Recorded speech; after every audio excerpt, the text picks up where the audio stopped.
वो स्वयं अपना भोजन नहीं बना सकता। उसको बना हुआ भोजन अगर मिल जाए वही खाना है, और उसको भी भिक्षा कर करके। आपने इस सवाल को बड़ा कर दिया है तो लोगों के जहन में एक सवाल है कि आखिर शंकराचार्य जी बनते कैसे हैं। जैसे कि कुछ लोगों को तो पता है जो जानते हैं, लेकिन एक बड़ा सवाल जो है वो लोगों के मन में तैरने लगा है। जो हिंदू धर्म में सबसे बड़ा ओहदा है, आखिर उसका चुनाव कैसे होता है। देखिए, हमारे यहाँ जो ये शंकराचार्य जी का पद है, इस पर गुरु शिष्य परंपरा से नियुक्तियाँ होती हैं। क्यों? क्योंकि आदि शंकराचार्य जी ने अपने 4 शिष्यों को शिष्य बनाया। शिष्य बना करके कहा कि तुम यहाँ के आचार्य, तुम यहाँ के आचार्य, तुम यहाँ के, तुम यहाँ। तो माने गुरु ने शिष्य को बैठाया। तो जैसे शंकराचार्य जी ने, आदि शंकराचार्य जी ने अपने 4 शिष्यों को बैठाया, वैसे ही उन पीठों के जो आचार्य होते हैं वो अपना एक शिष्य पहले उसको पढ़ाते हैं, लिखाते हैं, देखते हैं कि इसके अंदर वो बातें हैं कि नहीं। शुचि ही जितेंद्रिय वेद वेदांगादि विशारद योगज्ञ सर्वशास्त्राणाम समदास्थानम आपनुयात। भगवान शंकराचार्य जी ने मठामनाय महानुशासन विधान लिखा है, और उसमें ये लिखा है कि जो शुचि हो, जितेंद्रिय हो, वेद वेदांगों का विशारद हो, सभी शास्त्रों में समन्वय स्थापित करने की क्षमता रखने वाला हो, व्यवहार का विशेषज्ञ हो, परंपराओं को जानता हो, अपने सनातन धर्म में अटूट निष्ठा रखने वाला हो, मठ के व्यवहारों को समझता हो, उसको ये पद दिया जाए। तो उसको वो गुरु अपने अनेक शिष्यों में से किसी एक शिष्य को, जिसमें ये लक्षण पाए जाते हैं, उनको नामित करता है कि मेरे बाद, और एक आचार्य के अंत में दूसरे का अभिषेक होता है। जब एक आचार्य जो अभिषिक्त होता है, जब वो शरीर छोड़ करके ब्रह्मलीन हो जाता है, तब जिसका नाम उसने पहले से बता रखा है उसका अभिषेक कर दिया जाता है। अभिषेक के द्वारा नियुक्ति होती है। दैनिक जीवन को लेकर भी कई सारे सवाल आते हैं कि क्या भोजन में खुद का बनाया हुआ भोजन ही करते हैं, या कितना करते, सब मतलब सवेरे करते हैं, शाम को करते हैं। बड़ा लोगों के मन में अब जो है ना, बड़ी नहीं, ठीक है। उत्कंठाएं होने देखिए, लगी हैं। हमारे यहाँ जो सन्यासी है, दंडी सन्यासी, उसके बारे में नियम यह है कि वो स्वयं अपना भोजन नहीं बना सकता। उसको बना हुआ भोजन अगर मिल जाए वही खाना है, और उसको भी भिक्षा कह करके, वो भिक्षा करता है, तो बना तो सकता नहीं। तो ऐसी स्थिति में गृहस्थों के लिए शास्त्रों का आदेश है कि तुम्हारे घर में जब भोजन बने तो उस पर पहला मालिकाना सन्यासी का है। यतिश्च ब्रह्मचारी च पक्वान्न स्वामिना उभौ तयोरन्नम अदत्वा ही यो भुंक्ते स्तेन एव सह। जिस सदगृहस्थ के घर में भोजन पकता है, पकते ही उस पर पहला अधिकार सन्यासी ब्रह्मचारी का हो जाता है। इसलिए सबसे पहले उनको देना है।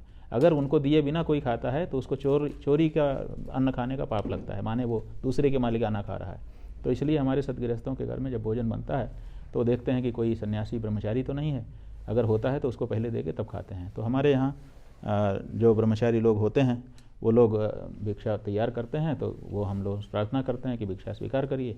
तो दिन में एक बार, माने एक अहोरात्र में, एक सूर्योदय से दूसरे सूर्योदय तक के बीच में एक बार अन्न ग्रहण करने का सन्यासी का नियम होता है, उसको खाते हैं। आपको इससे अंदाज़ा हो जाएगा कि आपने देखा होगा कि जो सन्यासी होते हैं उनके नाम के आगे स्वामी शब्द लगता है जी।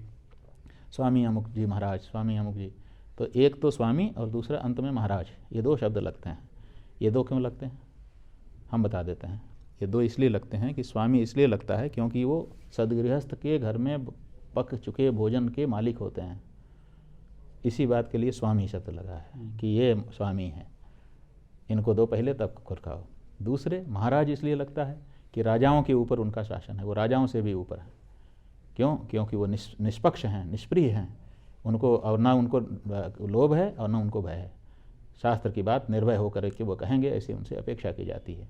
तो इसीलिए हम स्वामी भी हैं, इसीलिए हम महाराज भी हैं। और गुरु जी ने नाम तो अभी मुक्तेश्वरानंद दिया है, तो नाम तो वो है, लेकिन स्वामी महाराज आप लोगों ने जोड़ दिया है, परंपरा ने, समाज ने जोड़ दिया है। क्यों? क्योंकि हम आपके घर में शुद्धि से, पवित्रता से पकाए गए भोजन के स्वामी हैं, एक बात, और चीज़ों के नहीं, भोजन के। और दूसरे, जहाँ धर्म की बात हो वहाँ बिना किसी लोभ में आए, बिना किसी दबाव में आए, सच कहने के लिए हमको अपेक्षा हमसे की गई है, इसीलिए हम महाराज हैं। इस समय जो है इंटरनेट पर अगर आप जाएंगे तो सबसे ज़्यादा जो सर्चिंग अमाउंट में जो शब्द है, या कह सकते हैं कि व्यक्ति हैं, वो आप हैं। तो आपके बारे में लोग बहुत जानना चाहते हैं कि आप कहाँ से आए और फिर कैसे कैसे जो है आप यहाँ तक तो पहुँचे। तो आपने बता दिया कि जिस तरह से गुरु शिष्य परंपरा से पहुँचे, लेकिन शुरुआत कहाँ से हुई। अब देखिए, हम अपने जीवन के बारे में कहने का बहुत ज़्यादा नियम नहीं है, लेकिन सार्वजनिक है ये बात भी। हमारे किसी शिष्य के द्वारा आप हमारे बारे में, पूर्व आश्रम के बारे में पूछ सकते हैं, वो सब बता देंगे। जी, जैसे मैं जानता हूँ हम ये प्रतापगढ़ से इतना हम बताना चाहेंगे कि हमारे माता पिता ने हमारी कुंडली में ऐसा योग देखा कि ये 12 वर्ष के बाद नहीं रह पाएगा, मृत्यु योग था। तो उन्होंने किसी गुरु से पूछा कि हम क्या करें, इसका योग ऐसा बना हुआ है। तो उन्होंने कहा कि शंकर जी को दान कर दो, क्योंकि जब आयु नहीं थी मार्कंडेय मुनि की, तो शिव जी की कृपा से उनकी आयु बढ़ गई थी और वो अमर हो गए थे, आज भी जीवित हैं। तो ऐसी परिस्थिति में आयु बढ़ाने का काम भावी हूँ मेट सकहीं त्रिपुरारी। तो हमको गुजरात में बड़ौदा नाम का एक शहर है, वहाँ पर काशी विश्वनाथ जी का मंदिर है, बहुत विशाल और बहुत मान्यता प्राप्त मंदिर है। वहाँ पर एक ब्रह्मचारी जी रहते थे, करपात्री जी महाराज के शिष्य थे। हमारे पिताजी ने ले जा करके उनको दान कर दिया कि ये विश्वनाथ मंदिर में हम भगवान शिव को दान कर रहे हैं। तो उन्होंने हमसे कहा कि तुम अब संस्कृत पढ़ो, वेद पढ़ो, वेदांग पढ़ो। तो हम पढ़ना शुरू कर दिए। वहाँ MS यूनिवर्सिटी है, उसकी संस्कृत फैकल्टी है, तो उसमें हमने अध्ययन शुरू कर दिया। बाद में द्वारका शारदा पीठ के जगत गुरु शंकराचार्य जी महाराज का कार्यक्रम बड़ौदा में बना, तो वो आए।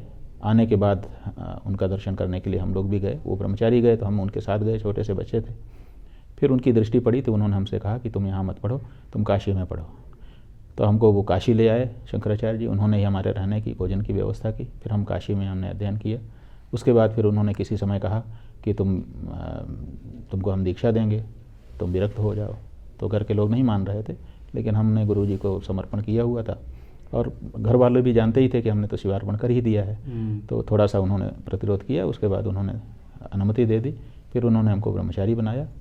3 साल के बाद फिर उन्होंने हमको दंड संन्यास दिया और तब से उनके प्रतिनिधि के रूप में हम कार्य करते रहे।